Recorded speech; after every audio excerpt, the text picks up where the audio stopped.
বিএনপির ক্ষমতাকে পুঁজি করে বাংলাদেশে নজিরবিহীন অপ্রত্যাশিত লোমহর্ষক বর্বর ঘটনা ঘটছে। আইয়ামে জাহিলিয়াতের রাজত্ব কায়েম করছে বিএনপি। বিএনপির লোকজন সভ্য নয়, তারা আধুনিক নয়। তাদের চরিত্র, চিন্তা, তাদের কাজ আইয়ামে জাহিলিয়াতের আচরণের বহিঃপ্রকাশ ঘটায়। দর্শক, আপনারা জানেন যে নরসিংদীতে একটা লোমহর্ষক ঘটনা ঘটেছে। কি বীভৎসতা! সেই ঘটনায় কিশোরীকে বাবার হাত থেকে ছিনিয়ে নিয়ে তারপরে এক পর্যায়ে হত্যা, তার আগে একবার ধর্ষণ, কিন্তু কোনো বিচার নেই। কাদের পক্ষে এটা সম্ভব? আরো তেজগাঁও, বিভিন্ন জায়গায়, শুধু এটা না। ইউনূসের আমলে এটা শুনছেন না? হ্যাঁ, বিচ্ছিন্ন দুই একটা ঘটেছে, তাও করেছে বিএনপি ছাত্রদল। বিএনপি ক্ষমতা আসার সাথে সাথে বিভিন্ন জায়গায় এ ধর্ষণের মতো মারাত্মক ঘটনা ঘটছে। কারা করছে? বিএনপি করছে। কেন হঠাৎ করে বিএনপি ক্ষমতা আসার পর এটা জ্যামিতিক হারে বেড়ে গিয়েছে? কারণ এই যে ধর্ষণ, এটা মূলত ক্ষমতার একটা প্রয়োগ। এটা কিন্তু তেমন এনজয় নয়। এভাবে জোর করে করলে কিন্তু মজা পাওয়া যায় না। এটা বুঝতে হবে। আলোচনাটা একটু বিব্রতকর, কিন্তু বুঝতে হবে যে এভাবে জোর করে কোনো ইন্টারকোর্সে তেমন মজা পাওয়া যায় না। তাহলে এটা কেন করা হয়?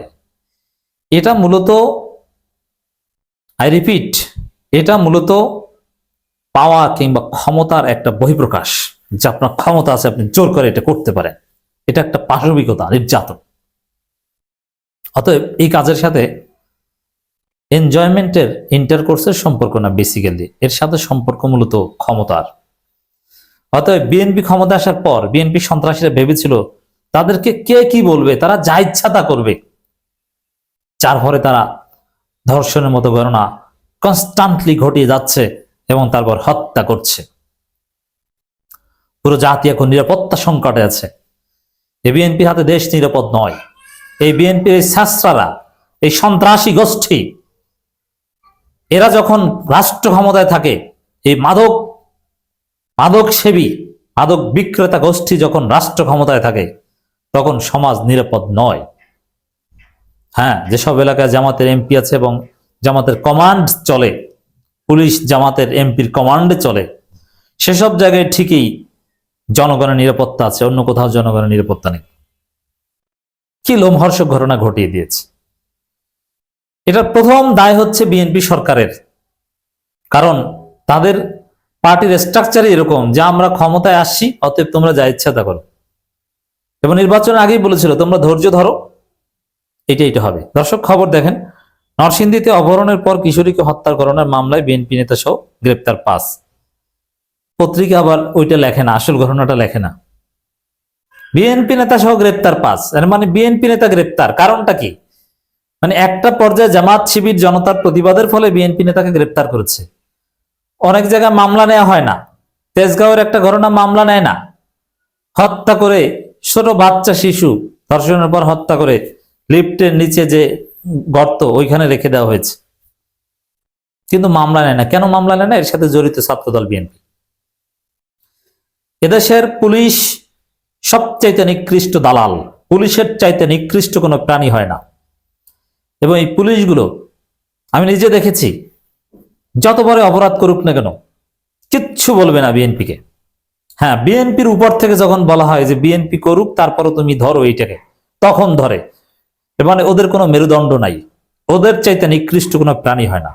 ওরা একবার জুলাইতে শিক্ষা পেয়েছে, ওদের পরিবারের উপর গজব পড়বে। এজন্য দেখবেন যারা পুলিশে চাকরি করে, ওদের অধিকাংশের সন্তানরা মানুষ হয় না, ওদেরকে জবাই দেয়। ঐশীর কথা মনে আছে না? ওদের ঘরে ঘরে ঐশী জন্ম নেবে, কারণ তোরা অমানুষের বাচ্চা বেশিরভাগই। খুব অল্প পরিমাণ পুলিশ কর্মকর্তা আছে ভালো, আমি চিনি, আমার বন্ধু বান্ধব আত্মীয় অনেকে আছে, কিন্তু তাদের পুলিশ ডিপার্টমেন্টে তেমন ক্ষমতা নেই, তাদেরকে কোণঠাসা থাকতে হয়। বিএনপির সময় বিএনপির দালালি করে, আওয়ামী লীগের সময় আওয়ামী লীগের দালালি করে। অথচ ইউরোপ আমেরিকা আমরা দেখেছি না, এরকম কিছু না, আইনের শাসন। তো বিএনপি আইনের শাসন নিশ্চিত করতে পারবে না, পুলিশকে দালাল বানিয়ে রেখেছে। এখন আবার পুলিশ নিয়োগ দিচ্ছে নিজেদের দলীয় পুলিশ, যার ফলে সামাজিক অস্থিরতা। বিএনপি ক্ষমতায় আসার পর দেশটা অস্থির হয়ে উঠেছে। ভয়ানক দ্রব্যমূল্যের ঊর্ধ্বগতি, আইন শৃঙ্খলা পরিস্থিতির ভয়ানক অবনতি, সব জায়গায় ডেভিয়েশন, ল অ্যান্ড অর্ডার সিচুয়েশনের মারাত্মক ড্রাস্টিক ডিটোরিয়েশন। হঠাৎ করে জ্যামিতিকায় ধর্ষণ বেড়ে গিয়েছে। আওয়ামী লীগ আমলে শুধু ধর্ষণ ছিল, এখন ধর্ষণ করে হত্যা করা হয়। আপনি চিন্তা করছেন আমরা কোথায় আছি? দর্শক, মিডিয়াগুলো এগুলো আবার হাইলাইট করছে না। মিডিয়াগুলো কতটা নোংরা, পুলিশ এবং মিডিয়ার চাইতে নোংরা কোনো বস্তু হয় না। মিডিয়াগুলো বিএনপি যত বড় অপরাধ করুক সে অপরাধকে ধামাচাপা দেয় এবং বিএনপির নামটা এড়িয়ে যায়। আর এই ঘটনা এটা বিএনপির সাথেই জড়িত। মনে রাখবেন, কেউ ধর্ষণ বা এই ধরনের ঘটনা ঘটালে, হত্যাকাণ্ড, চাঁদাবাজি, এটা ব্যক্তিগত বা সামাজিক অপরাধ নয়, এটা বিএনপির রাজনৈতিক অপরাধ। কারণ বিএনপি ক্ষমতা এসেছে বলেই, অথবা ক্ষমতা আসার আগেও বিএনপির পাওয়ার ছিল। ইউনূস আমলও তো বিএনপি ক্ষমতা ছিল, ইউনূস সরকারটা ছিল বিএনপি সরকার। সেটা তো খলিলকে পররাষ্ট্রমন্ত্রী বানানোর মাধ্যমে ওই সরকারের সচিবরা এই সরকারের সচিব হয়, ড্রাইভাররা এই সরকারের ড্রাইভার হয়, আরো বিভিন্ন জন। এতে থেকেই তো বোঝা গেছে। অতএব ক্ষমতা ব্যবহার করে এই কাজটা করা হয়। কিন্তু মিডিয়াগুলো দেখবেন যে রিপোর্ট করে, কিন্তু বিএনপির নামটা এড়িয়ে রিপোর্ট করে। তারা বলে এটা সামাজিক একটা সমস্যা। না, এটা সামাজিক সমস্যা না, এটা বিএনপির সমস্যা। এটা রাজনৈতিক ক্ষমতার সাথে সম্পর্ক। মিডিয়া প্রতিবাদ করে না, পুলিশ অ্যাকশন নেয় না, এবং ঢাকা বিশ্ববিদ্যালয়ে নারী শিক্ষার্থীকে পিটায়, হেনস্থা করে। ছাত্র দলের এক সন্ত্রাসী, পদধারী, ছাত্র দলের বেশিরভাগই তো সন্ত্রাসী, পদধারী সন্ত্রাসী, মাদক সেবী, হত্যা মামলার আসামি, লাঠি দিয়ে নারী শিক্ষার্থীকে পিটিয়েছে গভীর রাতে। বাম সন্ত্রাসীরা, বাম দালালেরা প্রতিবাদ করে, ছাত্র দলের নাম লেখে না। এইভাবে সিলেক্টিভ কৌশলী প্রতিবাদ করলে জীবনে এই সমস্যার সমাধান হবে না। একমাত্র জামাত, শিবির, এনসিপি, ডাকসু এরা প্রতিবাদ করছে, অন্য সবার বিবেক মরে গেছে। সাধারণ শিক্ষার্থীরাও এখন প্রতিবাদ করতে ভয় পায়। কেন? এখন আবার পুলিশ ভেরিফিকেশনের নামে আমার চাকরি আটকে দেয় কিনা। আমি বিএনপির আকামের বিরুদ্ধে বলেছি না। আওয়ামী লীগ তো অনেক বছর টিকে ছিল, বিএনপি 1.5 বছর টিকতে পারে কিনা সন্দেহ আছে। কঠিন বিপদ বিএনপির সামনে অপেক্ষা করছে। এই অপকর্মের বিরুদ্ধে জামাত প্রতিবাদ করছে, শিবির রাজপথে নেমে গিয়েছে, ডাকসু বিক্ষোভ মিছিল করেছে। অথচ স্বরাষ্ট্রমন্ত্রীর পদত্যাগের দাবিতে বিক্ষোভ মিছিল করা দরকার।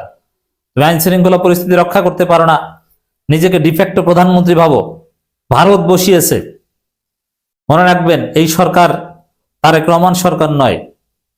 প্রধানমন্ত্রী তারেক রহমানের চাইতেও অন্য কারো বিশেষ এক মন্ত্রীর বিশেষ ক্ষমতা আছে। এটা এক অদৃশ্য শক্তি এখানে ক্ষমতা নিয়ন্ত্রণ করছে। তো দর্শক, জামাত এই ঘটনার তীব্র প্রতিবাদ জানিয়েছে। নরসিংদীর মাধবদীতে কিশোরীকে ধর্ষণ করে হত্যার ঘটনায় গভীর উদ্বেগ প্রকাশ করেছে ইসলাম মাহমুদ জুবায়ের এবং ঘটনার বিচার দাবি করছে। শিবির, ডাকসু, বিশেষ করে ডাকসু ঢাবি সেন্ট্রাল মসজিদ থেকে বিক্ষোভ মিছিল করেছে বাদ জুমা। সেখানে এস এম ফরহাদ, সাদিক কায়েম এবং ডাকসু নেত্রীরাও কথা বলেছে, প্রতিবাদ করেছে। তারা এই বিষয়ে ছাড় দিবে না। এখন দেখি আমাদের আশা আকাঙ্ক্ষার একমাত্র ভরসা শিবির, সাদিক কায়েম, ডাকসু, জামাত যে বিষয়ে জোরালো প্রতিবাদ করতে পারে এনসিপি, সেই বিষয়ে একটু বিচার হয়, গ্রেপ্তার হয়। তাও কোন ফাঁক ফোকর থেকে বের হয়ে যাবে বলা যায় না। আসুন সবাই জেগে উঠুন, বিএনপি সরকারের বিরুদ্ধে জেগে উঠুন। কারণ এটা বিএনপির দোষ, বিএনপির ক্ষমতার দোষ। জামাতকে ক্ষমতা দিতেন, জামাতের লোকজন এই কাজ কশ্চিন কালও করতো না। জামাত বিভিন্ন জায়গায় তো ক্ষমতা এক্সারসাইজ করে, ডাকসুতে ক্ষমতায়, শিক্ষা প্রতিষ্ঠানে তো শিবির ক্ষমতায়। এখন না বিএনপি ক্ষমতা এসেছে, ইউনূস সরকার আমলে তো শিবিরের নিরঙ্কুশ ক্ষমতা ছিল। কই দেখেছেন কোনো অপকর্ম করতে? অতএব বিএনপি সরকারের বিরুদ্ধে আপনাদেরকে সোচ্চার হতে হবে।